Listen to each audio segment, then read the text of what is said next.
Hello, I'm Lawrence Belden Smythe, and as you may have guessed, I'm English, and I'm here in the United States to uncover the truth behind this vast, bewildering country, because that's what I'm all about. Truth. And cake. I love cake. But mostly truth. Well, sort of 60-40. Well, anyway, I'm examining as many people and places as I can before the money runs out, which is why I came to this Kansas field. I was in search of the people who live in this mysterious Middle America. My journey took me deep into the heart of the cornfields, which turned out to be very scary.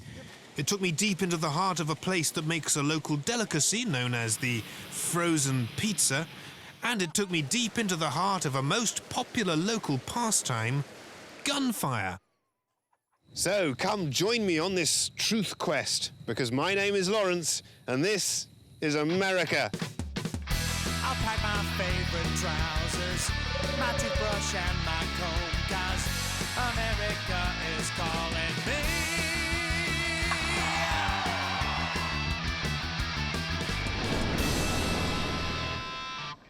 Kansas is a rectangular state known for tornadoes, psychedelic movies with terrifying little people, and, did I mention its rectangular shape? Apart from the shape, no one knows anything about the middle of the United States. In fact, according to statistics from the Global Correspondents Union, this part of the world has been visited by fewer international reporters than anywhere else on the planet. My colleagues are all too busy going to sexy locations like the Amazon or the Middle East or Italy. Any halfwit with a hairdo and a camera crew can go there. A true visionary ventures into forbidden secret lands like Middle America, and I am filled with visions. I ignore most of them, but not the one telling me to go to Kansas. So I did, and my first impression, it's very flat. My second impression, it's filled with farmland, things like crops and cows. Where there is farmland, my journalistic intuition told me there would most likely be farmers. And I was right. Greg, how would you define yourself? We're a diversified farm operation. Diversified? How is it diversified? We have everything from livestock to grain production, which includes wheat, soybeans, milo, and corn. My next discovery? It's bloody windy in Kansas. I'm told that's part of the region's charm. This reporter finds nothing charming about wind. It is the sworn enemy of all Belden Smythes going back 400 years. Anyway, my next discovery was Middle Americans can talk to poultry. At least this farmer's firstborn son, Trenton, who runs an egg business with a chicken he mysteriously called Whitey. Trenton and Whitey gave me an exclusive peek inside the organization, literally. They suggested the only way to truly understand the egg-laying business was by entering the workplace. Come on, chickens, move. Shoo-shoo. Which I can report is a tad primitive. Ah, it's growling at me. Come on, chickens. It's dinner time. Ow! It pecked me! These ferocious, feathered fiends clearly have no respect for the media, but at least they're effective in their job, delivering the required merchandise in a rainbow of colours, which are then sold by Trenton and Whitey. The next mystery to explore involved something called a tractor. In this part of the world, these mighty vehicles communicate with secret spy satellites in space. And the GPS thing means that we're going to be set on a particular line. Yes, And then it's kind of like landing in an aircraft or something. exactly. I mean, it's the same type of thing that the military uses. And then when you get about lined up, you hit that button and then watch the steering wheel. And then we're just off and... Oh, wow, look at this. It's just driving itself. Yes. That's extraordinary. Apparently, the satellite tells the tractor how to drive in a straight line. Does this mean the local population struggle with this task? Or is it some kind of massive US government conspiracy? Go ahead and put it in gear. Forward. There you go. Oop. We killed it! How did I do that? I broke your tractor, I'm sorry. So if you don't make it as this, you can come drive tractor for me. do you think so? Yeah. You trust me with one of these? No. He was joking, obviously. It's not like this is brain surgery, after all, or fashion modelling. Now that's hard. It's not all digging, though. There's planting, growing, and eventually the picking of the crops. Try that, Colonel. It's very hard. Yeah. Yeah. What do you think? I think it's an acquired taste. Yeah, you have to get an acquired taste. That's probably why it's for feed purposes, yes. It's not like... not for feeding me purposes. No. Unfortunately, my host and I became separated, perhaps an attempt to dissuade this reporter from digging deeper into this region's uncharted endeavours. Greg, which way is out? Where are you going? Fear not, I did emerge eventually, even more determined to uncover the truth, as long as it didn't involve any more cornfields. Next up, I venture into more populated areas to reveal for the first time ever the inner workings of something called a frozen pizza factory. I'm Lawrence Belden Smythe, the only globally recognised journalist willing to risk it all by examining the people and customs of one of the world's most underexplored regions, a place known as Middle America. After blowing the lid off the whole farming caper, it was time to move into this region's version of civilization. My destination? A place called Salina, Kansas. No, not Salina. It's pronounced Salina here. No, I don't know why. Hiding in plain sight on the edge of the town is this mysterious-looking industrial complex. I can now reveal for possibly the first time ever this structure is the world's biggest producer of a popular American delicacy known as the frozen pizza. Douglas, what makes it the largest pizza factory in the world? Simply put, it's a number of pizzas we produce in a day. We produce almost 1 million round frozen pizzas in a day's time. Why Kansas? Why Salina? Well, Salina is actually simply the best place to produce a frozen pizza in the entire world. And what are the attributes that the city has that make it that? The central location, the great people, the beautiful windy weather that we brought you here today. Clearly this man is world-class when it comes to local pride, but talking about something is easy. Touching is hard. Fortunately, hard is my middle name. Why am I wearing a hat? So we can see you.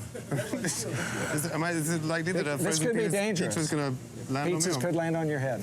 Before entering, local custom demands everyone, even important journalists, shed all traces of sophistication and elegance by donning an unusual costume.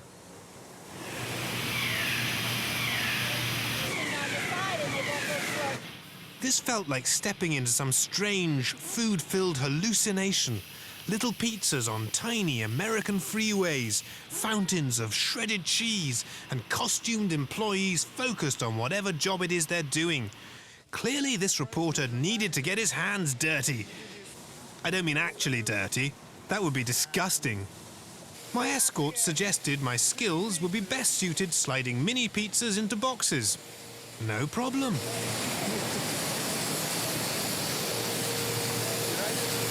Did I do that? I'm sorry. It's hard for anyone to master such a highly skilled position this quickly. You try it, I dare you. There you go. After a few minutes and at least 25,000 pizzas, it was decided perhaps I was more valuable on a different sliding conveyor belt. This time, I only needed to slide 2 things into a box. Did I break the machine? Yes. I didn't actually break the machine. Badly. Before long, it resumed spewing endless streams of plastic-covered pizzas past this reporter's busy hands. But eventually, all the sliding and whizzing took its toll. Getting dizzy. Obviously, this function requires highly paid, highly skilled workers. After fondling the finished product, I wanted to learn more about the creation of these soon-to-be chilly treats, which led me to a pile of tubed meat.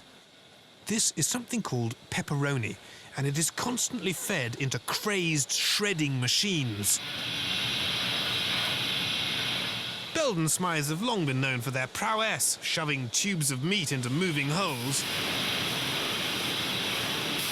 When shredded, the meat then needs to be weighed. And, as my mother always said, there's no better meat shoveler than Lawrence Spelden Smythe. I'm an expert meat shoveler. And that's how they make frozen pizzas. I can only conclude the people in Middle America possess extraordinary balance and resistance to repetition. They are clearly specialized craftspeople. It was obvious I needed to talk to them directly, but the factory provided a poor opportunity. It was loud and a bit cold. The English don't have great circulation. So I tracked down some of the natives in their natural habitat, a nearby shopping complex known as a mall. What is Middle America? Middle America is the center of the United States, the north and south and the east and the west. Just people with old-style standards or whatever, I guess. What are old-style standards? Well, I don't know, just the good things in life. What are the good things in life? What are the good things in life? Being to go outside, not have fog and a lot of traffic and people everywhere. I don't know, people think we're like really hick, but we're not. Prove it. People here in Kansas are friendly, but other than that, it's very boring. I enjoy the diversity of the wide open spaces, and I live over by the Flint Hills, so I enjoy that part also. And I'm just a Kansan, and that's what I'll always be, I imagine. What are the best things about Salina? The people, they're friendly. You don't have to worry about going somewhere, getting mugged, and this and that. It's nice and peaceful. People are friendly. Talking and walking with the locals in their shopping place gave me two ideas. One was to get some food and a nice gimlet. The other, that looking at how this pithy populace plays could provide pertinent points. I immersed myself in the previously undocumented world of Middle American hobbies. Next, I'm in Salina, Kansas, almost exactly the middle of the mainland United States. I came to learn the secrets of a subculture known as Middle America, basically because no one else has. I'm a trailblazer. I can't help myself. It was time I looked at ways these mysterious folk like to have fun. My research uncovered an unusual activity called quilting. If it's displayed proudly on the main street, then it must be culturally significant. And where there's culture to be signified, there's me, signifying it. For heaven's sake, what's quilting? Well, quilting is layering 3 fabrics, a top fabric, a batting, and a backing together, and making a quilt. Using all my worldly charm, I was given exclusive access to a genuine quilting class, where I could learn this strange craft firsthand. All I had to do was pick some fabrics. I'm not afraid to go with colour. Are you colorblind? No. Sometimes my bold English sense of style can overwhelm the locals. I make no apologies, but I was here to learn from the natives, so I agreed to the blue on light blue choice. Your rotary cutter is kind of like a pizza cutter, only really sharp. That's a razor sharp edge. And you have to respect this piece of equipment here because it can hurt you pretty bad if you don't. I respect it already. Is there a link between the pizza factory and the quilter's pizza cutter-like knife? Are they all connected to the satellite-operated tractor? I suspect we'll never know. Oh, it's moving it forward on its own. Yes. That's bizarre. Besides, I was clearly displaying some expertise at this quilting business. Scissors, I need some scissors. What am I doing wrong? It's gone Oh, my all- goodness. Would you like some homemade coffee cake? No yeah, time for you- cake, sorry. Got to make a quilt. Actually, yes. Yes. Thank you. Well, I've been slaving away like a little kid in a sweatshop, and look what I came up with. Wow. I did pretty good, didn't I? Absolutely. You did a great job. I can conclude this activity, while lacking an adrenaline rush, does foster a sense of community, predominantly among local women. I can also conclude it is possible to look manly while sewing. Cosmopolitans, everyone? Yeah! All right. Yay! In the course of my investigations, I've discovered that Middle America is awash with contemporary art, and this building here in Salina, Kansas, may very well be the epicenter. So let's go in and find out what's driving this trend. Fortunately, during my visit, the gallery was exhibiting a big-time national artist.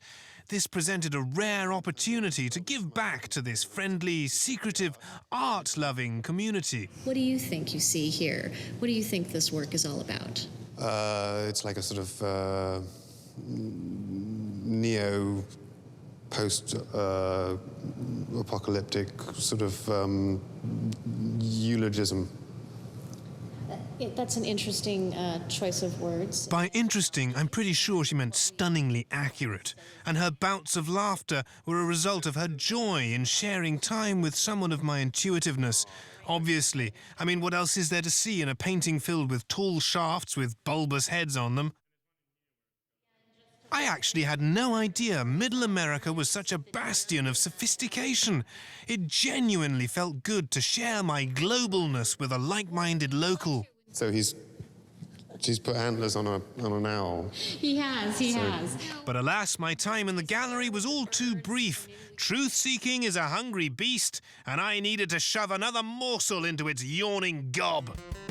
Next, I uncover what may be the most popular form of relaxation in the middle of the United States: shooting things with guns. I'm in Middle America to discover what actually goes on in this part of the world. So far, I've revealed what the locals do for work and some of the things they do for fun. But my research shows one activity is more synonymous with the Middle than any other: shooting guns. In my homeland, guns are essentially banned for regular citizens. In Middle America, they are widely available to anyone and everyone who wants one.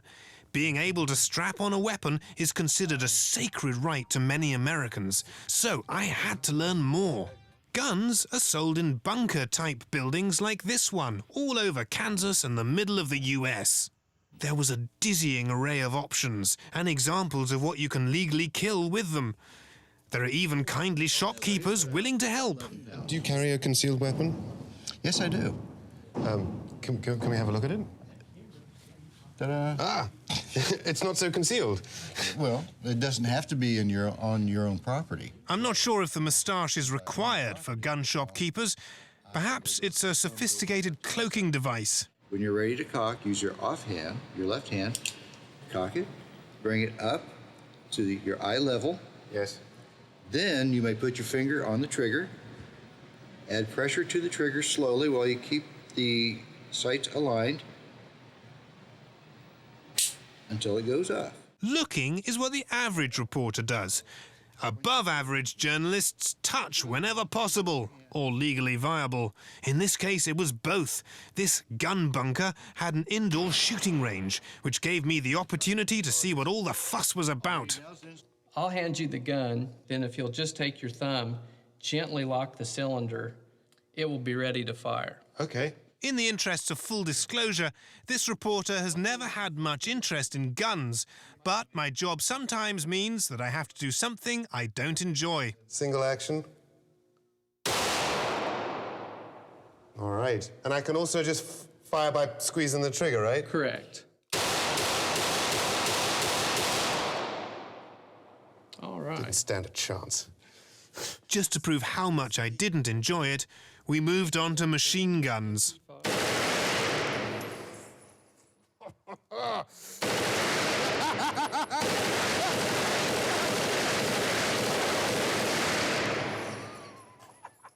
My guide also had hard-to-get weapons, like this assassin's pistol, complete with silencer. You're an arms dealer? Yes, but not international. No, I'm a CPA by day, so this is my side job. You're an accountant who's also an arms dealer? Yes. Okay, so the silencer was boring. This one fires Magnum bullets, called Magnum for their ridiculously large size. They can bring down a water buffalo 2 states away. Go ahead, punk. Make my tea. To Despite another 4 hours of research, I believe in being thorough, I can report I never really uncovered the reason for this country's obsession with guns. I mean, they're fun and horrendously dangerous, but what fuels the uniquely American desire to sleep with them under pillows remains a mystery. I am a man. The visit to the weapons bunker officially ended my investigation into the cultural enigma known as Middle America. I came to this region basically because no other global reporters dare to. Having spent some time here, I can't understand why they don't. The middle of America is a friendly, flat and fascinating location filled with people trying to live safe, happy lives just like the rest of us. Whether they're local farming families doing business with chickens, local skilled professionals packing frozen food items at the speed of light, or local shopkeepers turning ordinary fabrics into blanket art. These people are the real Middle America. Their outlook on life may be more simple than other parts of the country, but is that really so bad? I came to the middle of the country believing that it was filled with quaintness and the occasional hallucinogenic tornado. Clearly, I was wrong. Middle America is a diverse collection of people, landscapes, and the occasional firearm. I salute you, Middle America, for without you, the two coasts would collapse into an embarrassing heap. Until next time, reporting and being blustered by the strong Kansan winds, this is Lawrence Belden Smythe.